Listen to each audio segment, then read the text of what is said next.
राधे राधे। चलिए आज हम आपको बताते हैं कि मृत्यु के पश्चात वो दूसरा संसार कौन सा है। भगवान द्वारा हमारे हिस्से में लिखी गई वस्तुओं को किस तरह काम में लाया जाए, इसके अनेक उदाहरण हैं। इसकी भी व्याख्या भागवत गीता में हुई है। प्रारंभ में अर्जुन ने निश्चय किया था कि वो कुरुक्षेत्र के युद्ध में नहीं लड़ेगा। ये उसका अपना निर्णय था। अर्जुन ने भगवान से कहा कि वो अपने ही संबंधियों को मारकर राज्य का भोग नहीं करना चाहता।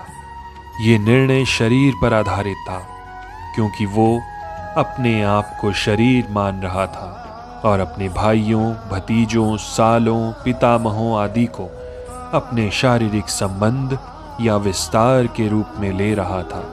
अतएव वो अपनी शारीरिक आवश्यकताओं को तुष्ट करना चाह रहा था।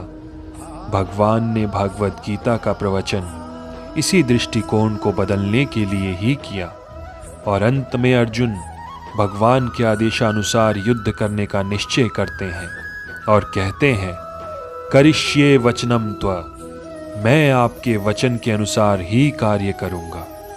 राधे राधे। इस संसार में मनुष्य बिल्लियों तथा कुत्तों के समान लड़ने के लिए नहीं है।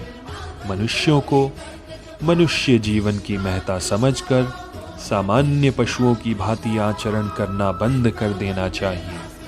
मनुष्य को अपने जीवन के उद्देश्य को समझना चाहिए और इसका निर्देश सभी वैदिक ग्रंथों में दिया गया है, जिसका सार भागवत गीता में मिलता है। वैदिक ग्रंथ मनुष्यों के लिए है, पशुओं के लिए नहीं।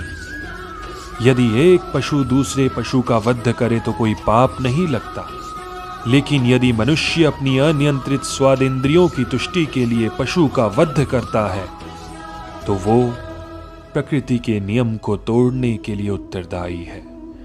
भागवत गीता में स्पष्ट रूप से प्रकृति के गुणों के अनुसार 3 प्रकार के कर्मों का उल्लेख है: सात्विक कर्म, राजसिक कर्म तथा तामसिक कर्म। इसी प्रकार आहार के भी 3 भेद हैं: सात्विक आहार, राजसिक आहार तथा तामसिक आहार। इन सब का विशद वर्णन हुआ है और यदि हम भागवत गीता के उपदेशों का ठीक से उपयोग करें तो हमारा संपूर्ण जीवन शुद्ध हो जाए और अंततः हमें अपने गंतव्य को प्राप्त करने में आसानी होगी, जो इस भौतिक आकाश से परे है।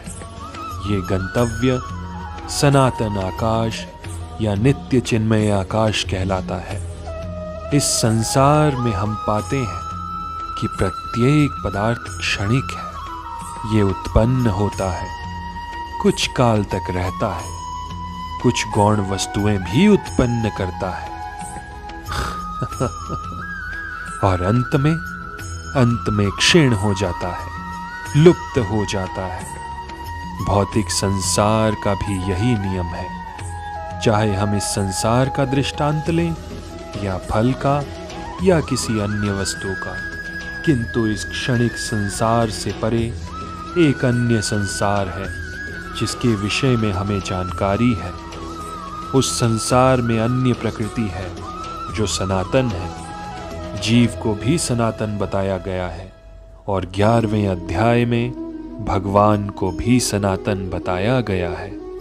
हमारा भगवान के साथ घनिष्ठ संबंध है और क्योंकि हम सभी गुणात्मक रूप से एक हैं, सनातन धाम, सनातन भगवान तथा सनातन जीव, अतएव गीता का सारा अभिप्राय हमारे सनातन धर्म को जागृत करना है, जो कि शाश्वत वृत्ति है।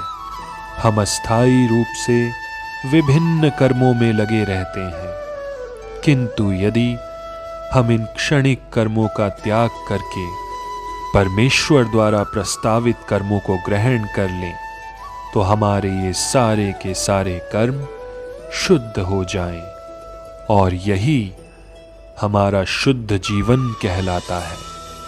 मिलकर बोलिए राधे राधे, राधे राधे।